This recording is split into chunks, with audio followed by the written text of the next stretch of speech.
My parents left me alone on the streets at 16. 30 years later, they came back begging for a second chance. I vividly remember that fateful day when I was 16 years old. It was a summer afternoon, and the overcast sky hinted at an approaching storm. I had just returned from school, my backpack still slung over my shoulder, eagerly anticipating a familiar dinner. But when I pushed open the door and stepped inside, an eerie silence awaited me. There was no sound of the television, no aroma of my mother's cooking, only a cold emptiness. I called out, "Dad? Mom? I'm home." But no one answered. A vague anxiety began to rise within me. I hurried into the living room. On the table, a piece of paper lay beneath a paperweight. My hand trembled as I picked it up. My father's scrawled handwriting appeared before my eyes. "We can no longer support you. Take care of yourself. Don't look for us." My heart felt like it was being crushed. At first, I couldn't believe my eyes. I read the words over and over, hoping I had misread them or that it was all a cruel joke. But the truth was undeniable. My parents had abandoned me. They left without a word of goodbye, leaving me alone in the empty house. I collapsed onto the floor, tears streaming uncontrollably down my face. I felt panicked, hurt, and utterly alone. Why? I asked myself hundreds of times. Why would they do this? What had I done wrong? Was I too much of a burden to them? My mind was a chaotic mess of unanswered questions. When the initial shock subsided, real panic set in. I was only 16, still a child. How could I live on my own? Where would I get money for food?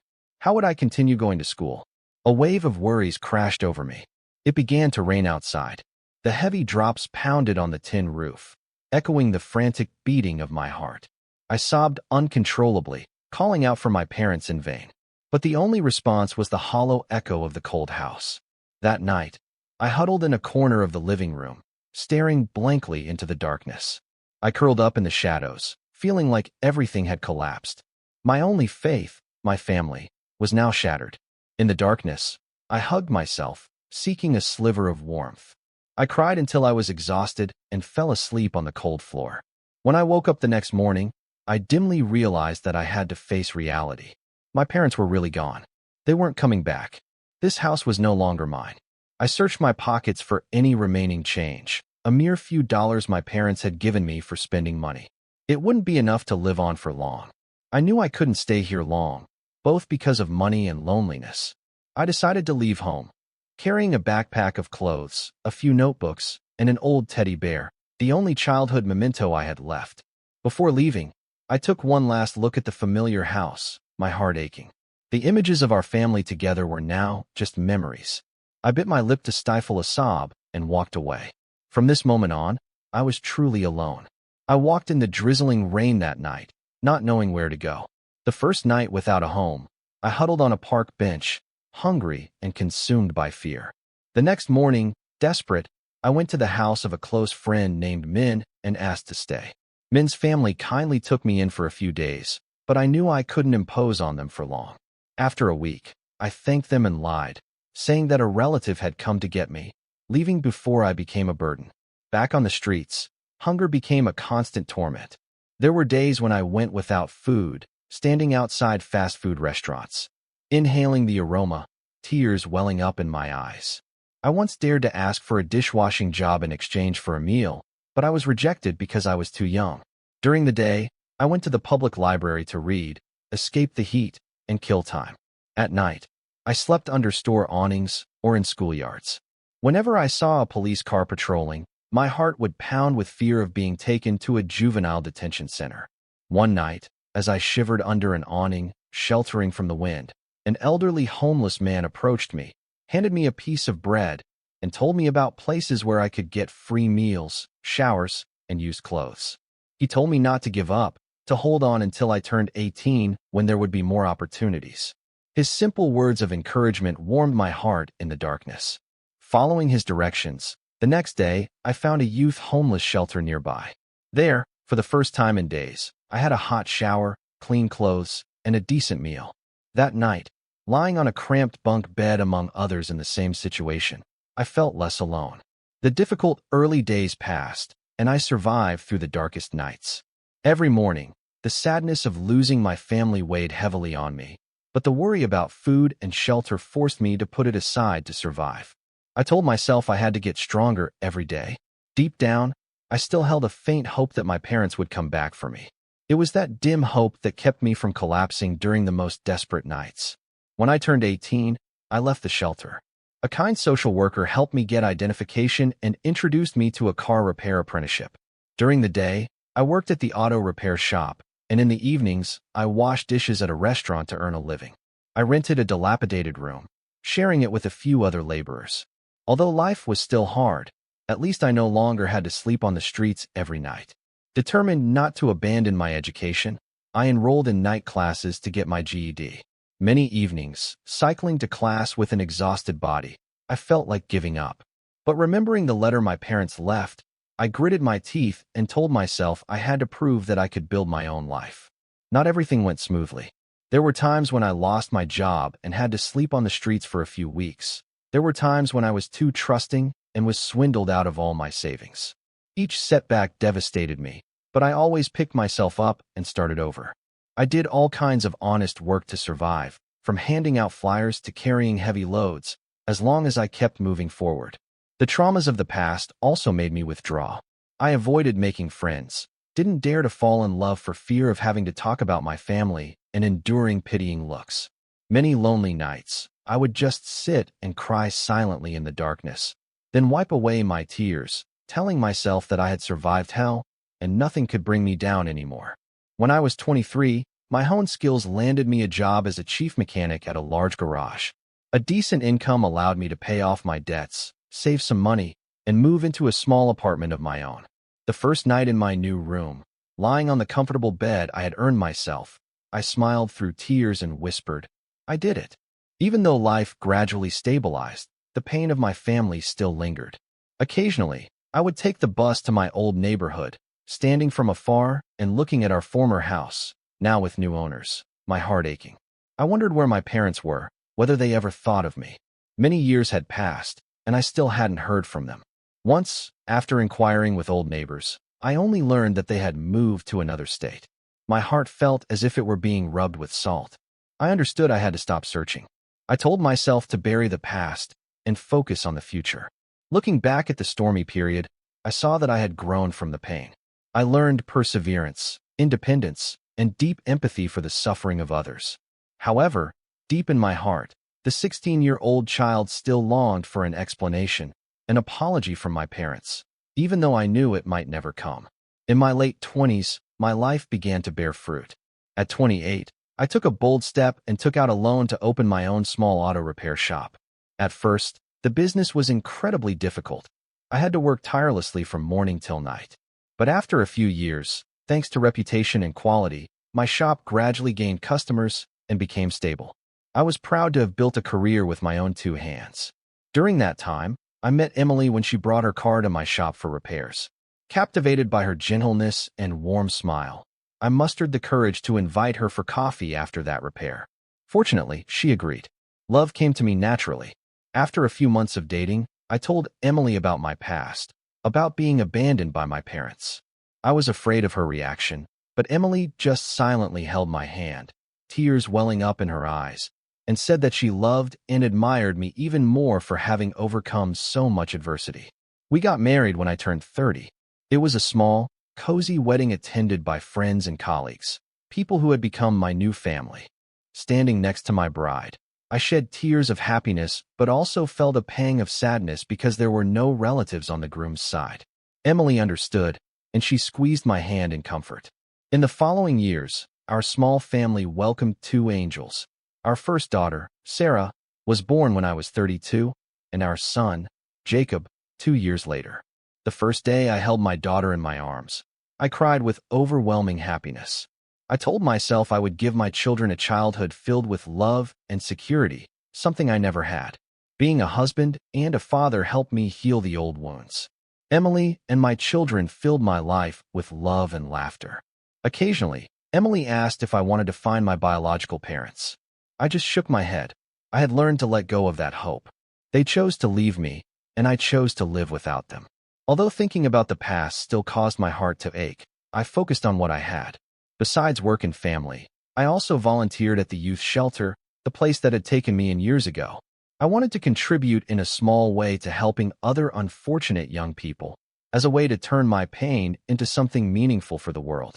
Time flew by, and I turned 46 with a few silver strands in my hair and a stable, fulfilling life. The scars in my heart no longer ached, though they were still there. I thought I had finally found peace after all the storms. However, one autumn day when I was 46, that peace was suddenly disturbed.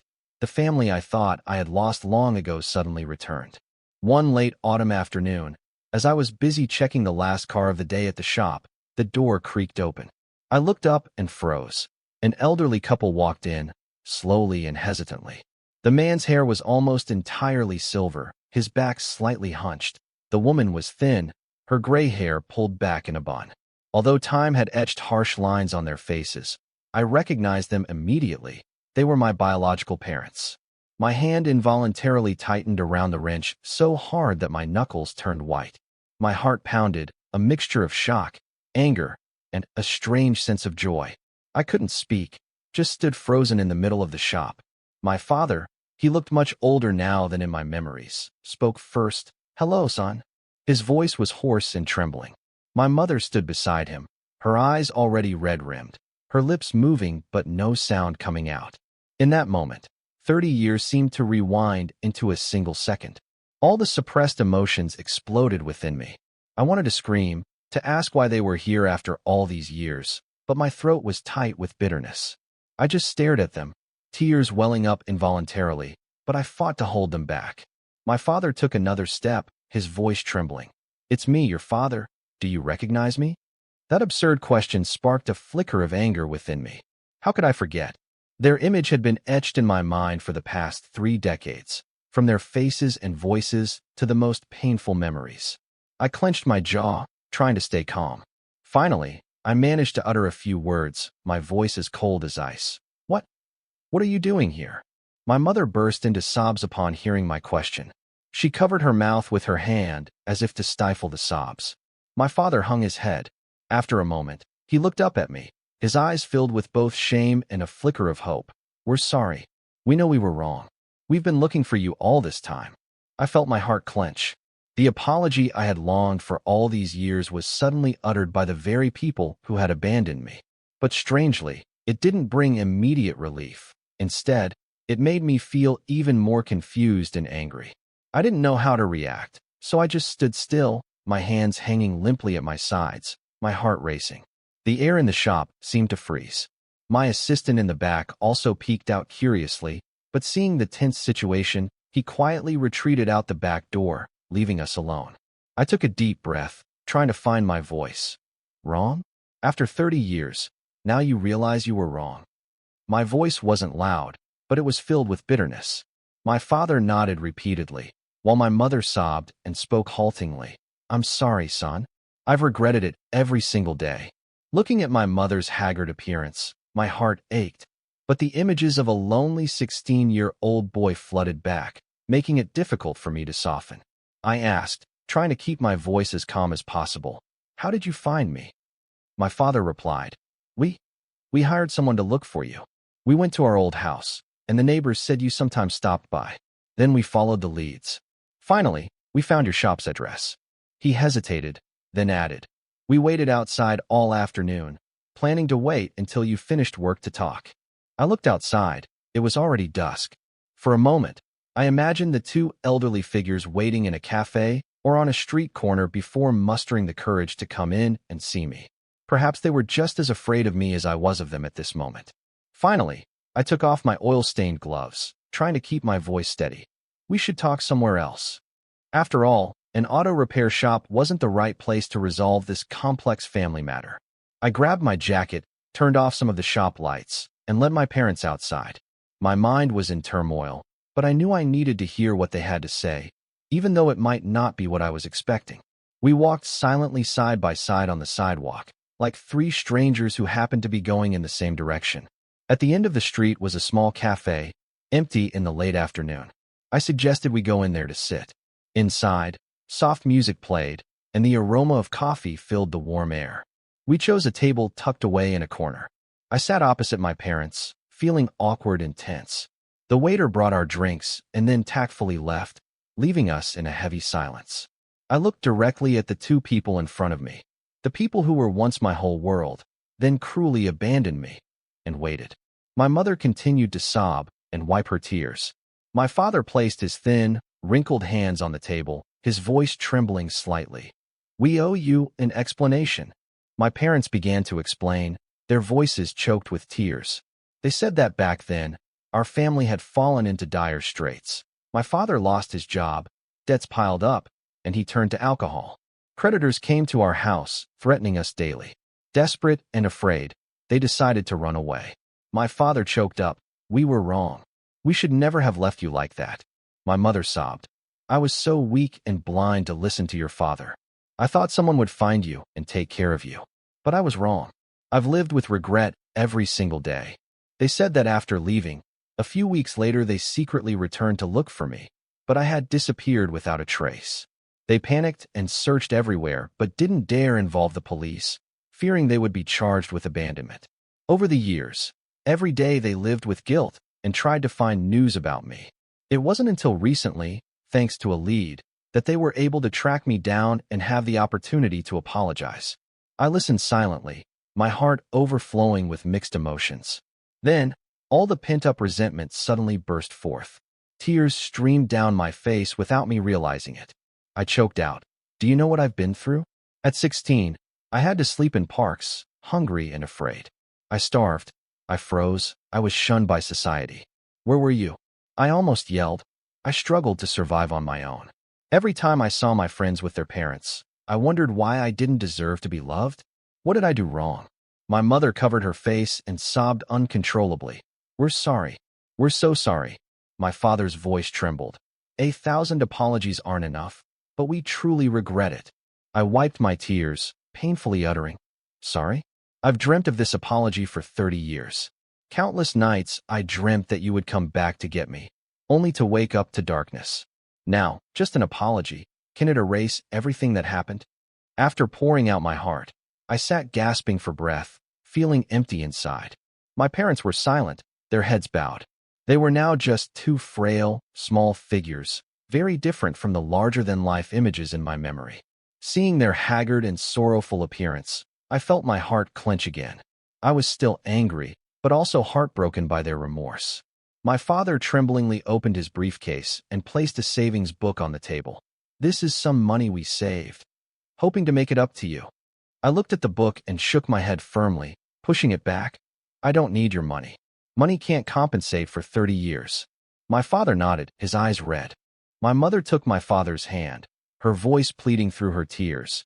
"If you can't forgive us right away, it's okay. Just please let us stay with you. Take care of you for the rest of our lives. Let us atone for our mistakes." I closed my eyes, trying to control my emotions. Their plea made my heart ache. Did they want to be my parents again, to meet their grandchildren? The thought was both terrifying and heartwarming. I truly couldn't answer yet.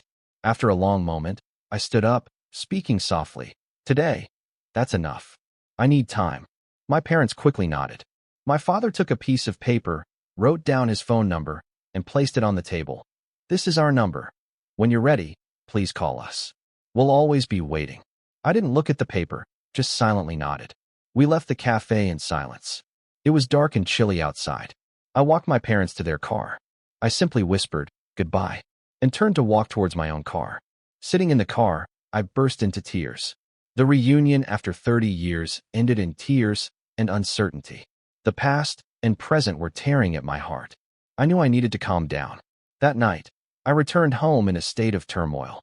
Emily noticed immediately, and I told her everything that had happened. She listened attentively, then gently said, "No one can make this decision for you. But I know you're a kind person. If there's still love for your parents in your heart, forgiving them will also be a way to liberate yourself." All night, I tossed and turned, thinking. When I went into my children's room and saw Sarah and Jacob sleeping peacefully, my heart ached as I thought. I could never abandon my children, no matter the reason. My love for them was too great. Just the thought of them suffering was unbearable. Suddenly I realized, the hatred I had carried for 30 years actually stemmed from the love I once had for my parents. Because I loved them, I was so hurt when they abandoned me. Perhaps the only way to completely heal that wound was to love again instead of resenting. The next morning, I took the initiative and called my parents. I asked them to meet me at a small park by the lake, the very place where I used to wander and sleep rough. My parents arrived quickly, their faces filled with anxiety. We sat down on a bench, facing each other. Two aged faces anxiously awaited my decision. I looked directly at my parents, my heart pounding. I won't lie, you hurt me deeply. That scar will never disappear. But I don't want hatred to consume me for the rest of my life. I've suffered enough for the past 30 years, and I don't want to waste any more time on resentment. My mother held her breath, tears welling up in her eyes, while my father's hand tightened. I smiled softly, my voice choked with emotion. What I want to say is, I forgive you. At that moment, I saw my parents' frail shoulders slump as if a 1,000-pound burden had been lifted. My mother burst into tears, and my father's eyes also welled up.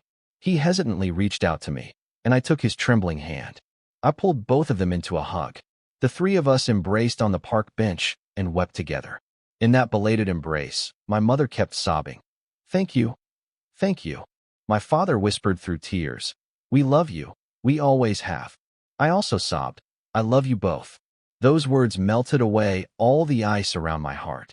That morning, under the clear blue sky, I chose forgiveness. I forgave not because my parents deserved forgiveness, but because I deserved peace. Forgiveness can't change the past, but it helps me to move forward with a lighter heart. In the following days, I brought my parents home to meet my wife and children. The healing process will take time. There will be tears and laughter. My heart warmed as I watched my parents lovingly play with their grandchildren, moments they almost lost forever. 30 years of loneliness and resentment finally ended with reunion and love. My life's journey, from an abandoned 16-year-old to a grown man finding his family again, has taught me much about pain, perseverance, and love. But the greatest lesson I learned is that sometimes the only way to truly move on is to learn to forgive others, and also to forgive yourself.